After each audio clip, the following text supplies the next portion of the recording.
آچه جان، مادر جان، شما را یاد کردم. میدونید چقدر نفران میخوان این را بگویند، اما دیروز یک نفر به من زنگ زد. یک دوست گفت به یک حادثه دچار شدم، نوارهایش را به تو روان میکنم و من نخواستم نوارهایش را گذارم تا که ایزای بنده حرام است و نخواستیم که مادر را خجالت کنیم. بارانی بود. گفت ناگه چشمم در راه یک کمپیر را افتید. یک مادر. دست برداشت. فکر کردم که تلبنده است. برو مبلغ دراز کردم. 5 سامانی نگرفت. گفت بچم به من یاردم کن. بعد حیران شدم. گفتم نشینید. ماشین نشست. چی شد به شما مادر؟ گفت در شهر دوشنبه خانه پسرم آمدم. 1 روز ایستادم، 2 روز ایستادم، سر کردن. اما کلینم با کلینم معقول نبود. معقول نشدم یا چیز. با پسرم گفت مادرت را پیش کن.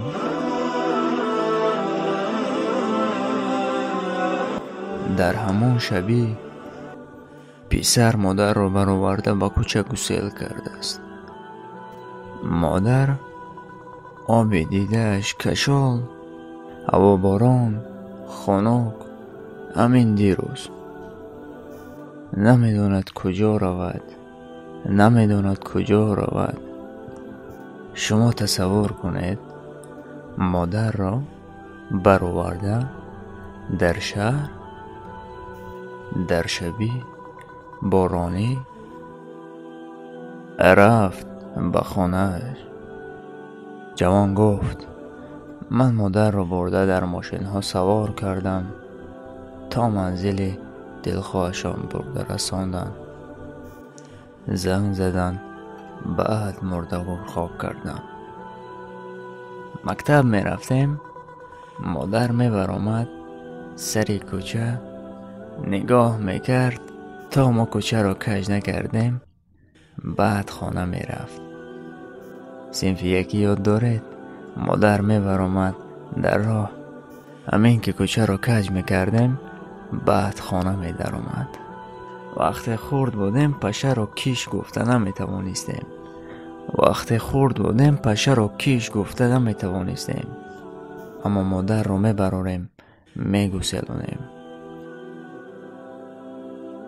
بله، خیلی یک موضوع علاهیده است. بیشتری ما پروای مادر نداریم. زن دوست داریم، خوش آمدگوی زنا هستیم. بچه خاطر میگویم، من میگویم، بعد شما قیاس کنید که در همین خطا هستید یا نه. یکم جا می رویم، اگر 2 روز 3 روز به زنامون زنگ نزنیم زنامون قهر میکنن. زنگ نزنیم زنها قهر میکنن. اگر به مادر 10 روز و 20 روز و 1 ماه زنگ نزنیم چیزی نمیگوید. دایم لب تبسم لب بچم میگوید. به دوم موضوع، بیشتر مادران ما علت پیری و دیگر بیمار هم هستند. اگر دیدید که به زور نفس میکشن گپ میزنن، دانید که یگان بیمار هستند. و فراموش نکنید که هیچ مادر، یگان مادر را ما ندیدیم که شکایت کند، گوید که بچه من کسل هستم یا چیز دیگر. تا مردن را مادر فکر فرزند را میکند. فراموش نسازید. کوشش میکند که یک ذره شما صرفه نکنید. اما شما ناموس کنید. پول ندارید، فروشید تلفنتان را. برید سر 1 سال 1 بار مادران را استراحت، فیزلی چپنی و دیگر جوی ها 1 بار دم گیرند. زحمت همین قدر مهنتاشان یک یک بره چون گپ گویم گپ بسیار است، اما من نمیدونم میرسد به شما یا نه. چارلی چاپلین وقت خورد بود خواب نمیکرد. مادرش میگفت که بچم خواب کن، اگر خواب کنی برای تو فلان بازیچه رو میگیرم، اگر خواب کنی فردا تو رو به باغ میبرم. و پیش از خواب میپرسید بچم دیگر روزها چی آرزو داری؟ میگفتم صاحب فلان ماشینچه شوم، این شوم، چون در خورد چند قدر آرزوها داشتیم. روز مادرم گذشت، شبی از شبها در خوابم در آمد. مادرم پرسید که بچم چی آرزو داری؟ در همون خوابم گفت مادر جان آرزو دارم که اکنون شما برم باشید. یعنی در بسیاری حالتها ما قدر نمی کنیم. بعد مردن هیچ لازم نیست سنگ مرمر و ضیافت و هیچ. در زنده بودنشان یک کیلو نباتشان برین تا گلهایشان را تر کنند و بعد مردن هیچ کار نکنید. بعد گذشتن مادر بدانید که دنیا بیرنگ می شود. همین دنیای رنگین بیرنگ می شود. این را نمی فهمید، اما روزش می آید. به سر من می آید، به سر شما می آید.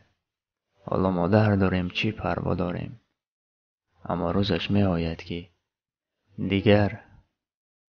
من دیروز با یک دوستم در راه بودیم، مادرش را از دست داده بود. اون نقل میکرد، من درون می سوختم. به چی خاطر؟ به اون خاطره که اون نداشت. اون نعمت را من دارم. خدا حافظ تا برنامه های دیگر. خواهم که شوم کودک، مادر ببرم باشد، دستان پر از میرش بالای سرم باشد، دستان پر از میرش بالای سرم باشد.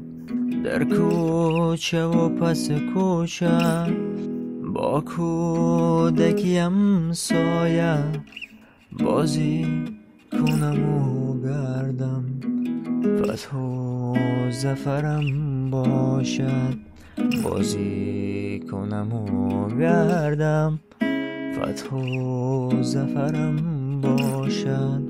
فریاد زند مادر از خانه مرو دورتر، گویم نروم خانه در بزم عروسی ها، دایر زند حافظ در زیر صدای رقص، هر سو نظرم باشد. ای صاحب دنیا، ای مطلب قلبم را لحظه میسر کن، گویم که قلم باشد.